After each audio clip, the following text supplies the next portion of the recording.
In the small coastal town of Harlow Point, Maine, where the population never wavers and the fog rolls in so thick at dawn it feels as if the ocean is trying to swallow the land whole, life moved at a languid pace. It was a place where everyone knew each other by name. Strangers stood out like beacons in the dark, their presence unsettling. Every September, tourists flocked to witness the fall colors spilling across the coast, seeking tranquility in a town that held both beauty and secrets. Yet for some, Harlow Point was the last place they were ever seen. On the night of September 14th, 2019, a storm rolled in with ferocity, sheets of rain battering rooftops and winds twisting street signs like pretzels.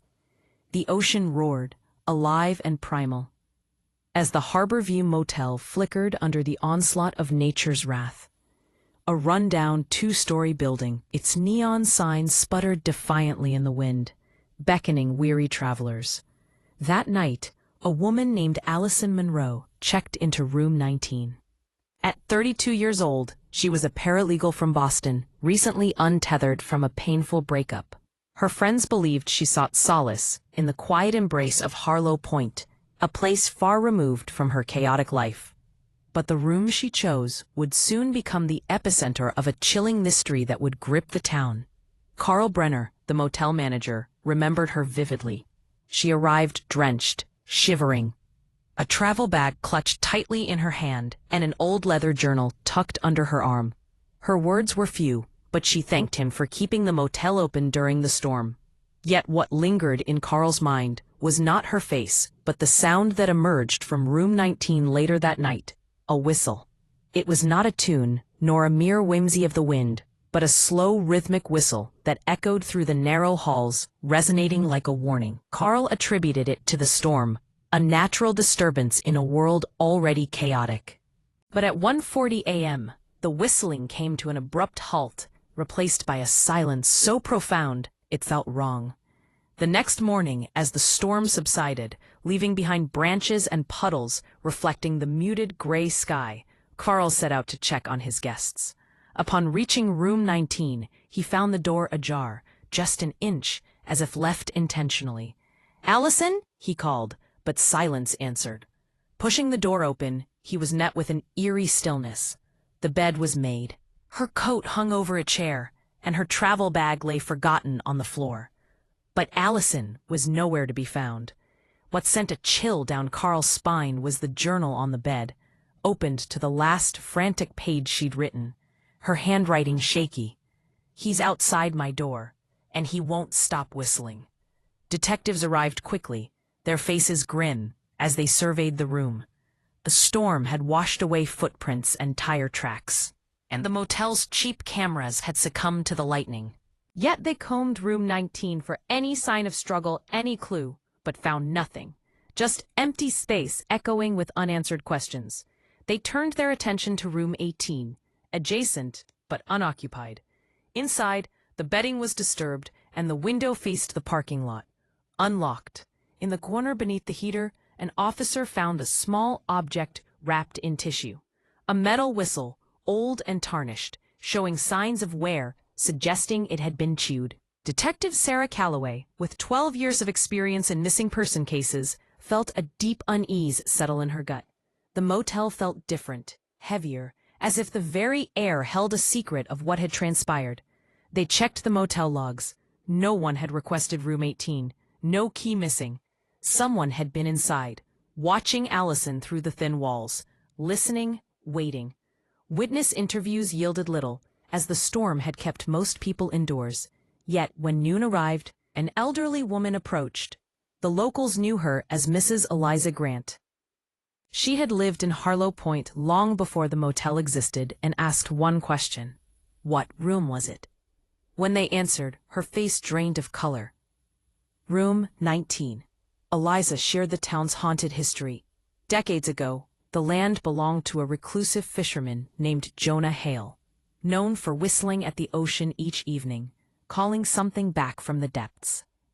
Local lore spoke of his mysterious disappearance, and on stormy nights, the whistle was still said to drift from the property. detectives dismissed the story as superstition. Yet as they investigated further, they uncovered something unsettling. Room 19 had been linked to two previous disappearances, one in 1997 and another in 2008. Both victims had vanished without a trace, their belongings left behind, on nights when storms had cut power to the motel. Coincidence or a sinister pattern? As Sarah ordered a forensic sweep, focusing on the crawlspace beneath the motel, something dark and sinister waited to be unearthed. On the third day of searching, an officer discovered a piece of torn navy blue fabric snagged on a nail, linked to Allison's shirt. Yet that was only the beginning. 10 feet deeper, behind rusted pipes, they unearthed a small wooden box. Inside were 3 chilling items: a cracked wristwatch, a silver necklace, and a motel room key numbered 19. They matched the belongings of the previously missing guests.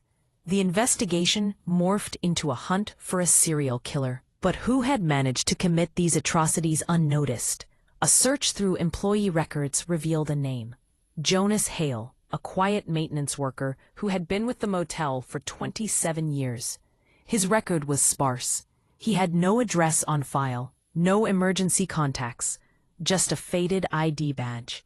Jonas was Jonah's grandson, who had grown up enraptured by the stories of his grandfather's disappearance. The motel stood on the very land where Jonah had lived. And room 19 was built over the spot where his house had once stood. But when detectives sought him out, they were met with a chilling discovery. Jonas had been reported missing 2 days before Allison's arrival. Yet the storm had gifted them a sliver of hope. The damaged camera captured a single frame at 12:43 a.m. on September 14th.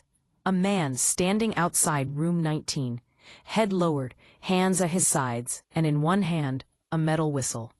To this day, Jonas Hale has never been found.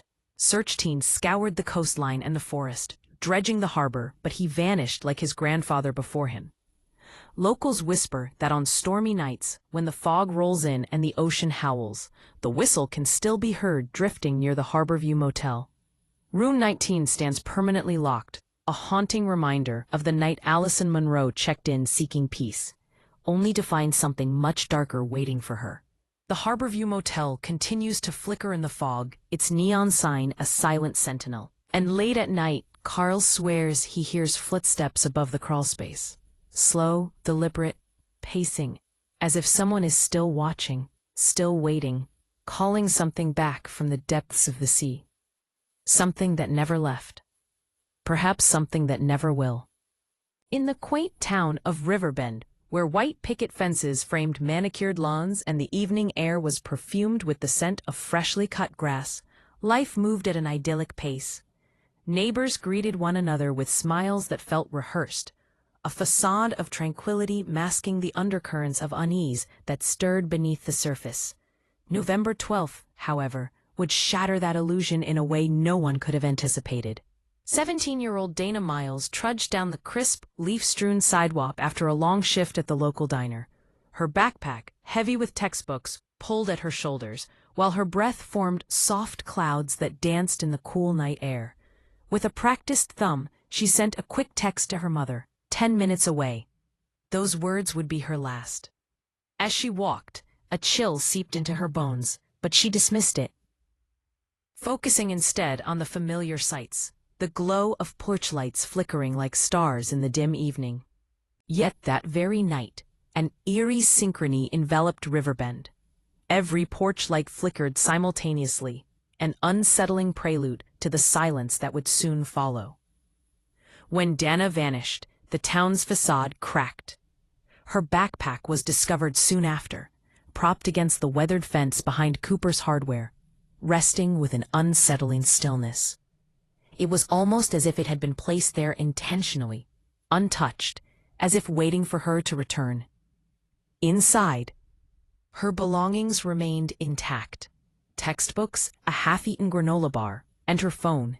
Everything in place except for Dana herself. No signs of struggle marred the gravel. Only a strange, smooth surface that hinted at something darker. The investigation revealed little. Security footage captured Dana walking, her figure illuminated by the flickering streetlights. Then, without warning, the screens glitched. 14 seconds of static when the world seemed to pause. And when clarity returned, she had disappeared. Detectives with their hands tied deemed it a technical failure. But the whispers in Riverbend grew louder. The townsfolk sensed something unnatural had occurred.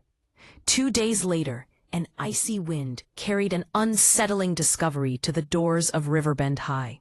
A sheet of paper fluttered violently, the words scrawled in a perfect, unsettling handwriting that sent shimmers down the spines of those who dared read it.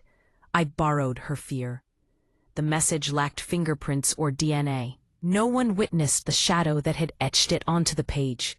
Yet, the chill deepened when, in hurried, jagged script on the reverse side, those fateful words appeared.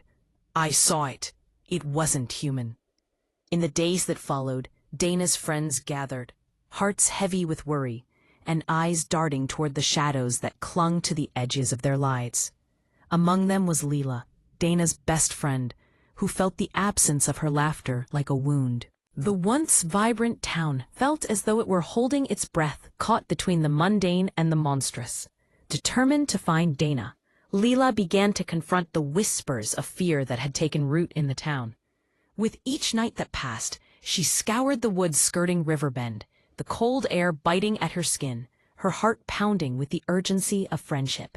She started to uncover secrets buried beneath the town's pristine surface. Tales of strange sightings and hushed conversations. Finally, Leela stumbled upon the truth hidden in the shadows of the forest. It was an ancient myth of a creature that fed on fear, a being that thrived in darkness. The townsfolk had chosen to forget, but she could not. With a fierce resolve, she rallied her friends, igniting a fire of hope and determination among them. Armed with flashlights and courage, they ventured into the woods where Dana had last been seen, whispering her name like a prayer. As the moon cast silvery light through the trees, they confronted the darkness, facing the very embodiment of their fears. In that moment, Leela felt Dana's spirit intertwine with her own, guiding her forward. Together, they expelled the shadows, reclaiming their town from the grip of terror. Days later, when the sun rose over Riverbend, everything appeared as it once had.